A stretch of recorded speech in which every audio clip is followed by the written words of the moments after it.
Pessoal, se o Kodi não está instalando na sua TV TCL e aparece a mensagem Download não concluído, aconteceu exatamente isso comigo. Eu tentei instalar pela Play Store, tentei instalar a APK e simplesmente não instalava. Vou mostrar o que resolveu no meu caso. Quando eu tentava instalar o Kodi pela Play Store, o download começava, mas não concluía.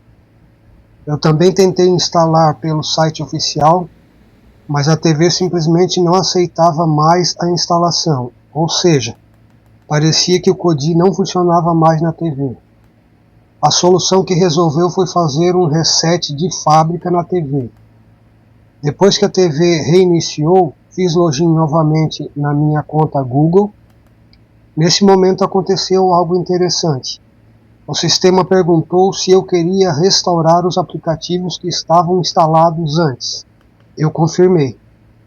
Automaticamente a TV começou a reinstalar todos os aplicativos que eu tinha antes. Entre eles Kodi, Pluto TV, Spotify, navegador da web e outros aplicativos. E todos voltaram funcionando normalmente. Muita gente não sabe, mas o Android TV tem um sistema de restauração automática de aplicativos. Quando você faz login novamente na conta, ele pode reinstalar tudo sozinho. Isso economiza muito tempo e evita ter que instalar aplicativo por aplicativo.